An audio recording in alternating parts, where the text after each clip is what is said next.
I hear strange sounds coming from an abandoned church nearby. So, picture this. It's a dark and stormy night, and you find yourself wandering aimlessly down a deserted street. The rain is pouring down, creating a symphony of eerie sounds as it hits the ground. Suddenly, out of the corner of your eye, you spot it, an old, dilapidated church standing tall and proud in the midst of the tempest. What do? Do you run for cover, or do you let your curiosity get the better of you? Well, my friend, I chose to let my curiosity guide me, and trust me, I regretted it.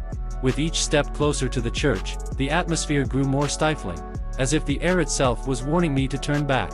Ignoring that feeling of unease, I pushed open the creaky doors and stepped inside. The sight that greeted me was nothing short of bone-chilling. The once grand hall was now a shadow of its former glory, with decaying pews lining the aisle and cobwebs draping over the stained glass windows. The air was heavy with the scent of mildew and decay, making it difficult to breathe. But that wasn't the worst part. Oh no, my friend.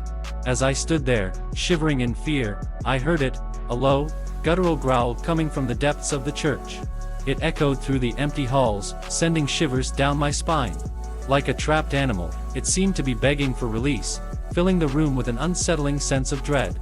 Ignoring the voice in my head telling me to run, I continued down the aisle, my footsteps echoing off the cold stone floor. As I reached the altar, I noticed a flickering candle, its flame dancing in the darkness. It was the only source of light in the entire church, casting eerie shadows on the walls. Suddenly, a gust of wind blew through the broken windows, extinguishing the candle and plunging the church into complete darkness. Panic gripped me as I fumbled around, searching for a way out. But just when I thought I was doomed to spend eternity in that forsaken place, I heard a voice whisper in my ear, "Don't be afraid. Embrace the darkness." The voice was cold and distant, sending a chill down my spine. I turned around, desperate to see who had spoken, but there was no one there. It was as if the voice had come from within the very walls of the church. With a surge of courage, or perhaps sheer desperation, I followed the voice's command and embraced the darkness. I closed my eyes and let my other senses guide me. It was then that I realized I wasn't alone. I could hear the scurrying of tiny feet on the stone floor, the fluttering of wings above my head, and the faint whispering of unknown words. The sound seemed to come from all directions, surrounding me, and filling me with a sense of dread.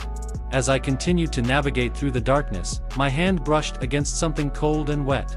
Startled, I pulled back, only to realize that I had touched a slimy substance dripping down the walls.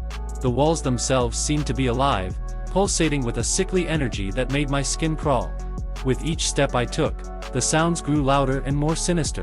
It was as if a cacophony of tortured souls trapped within the church was trying to communicate with me. Their cries were filled with pain and suffering, leaving me utterly paralyzed with fear. But just when I thought I couldn't take it anymore, a blinding light pierced through the darkness, illuminating the entire church. I shielded my eyes, and when I finally dared to open them, I found myself standing outside, the rain washing away the remnants of my terrifying ordeal.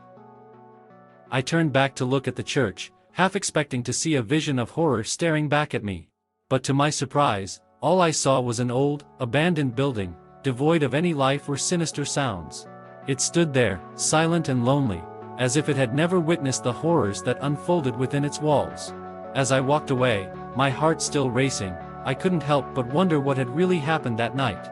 Was it all just a figment of my imagination, or was there something truly evil lurking within that abandoned church? Years have passed since that fateful night, and I still find myself plagued by the memories of those strange sounds.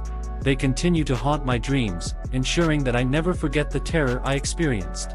And so, my friend, I leave you with this warning: be cautious when your curiosity leads you astray, for you never know what awaits in the shadows of an abandoned church.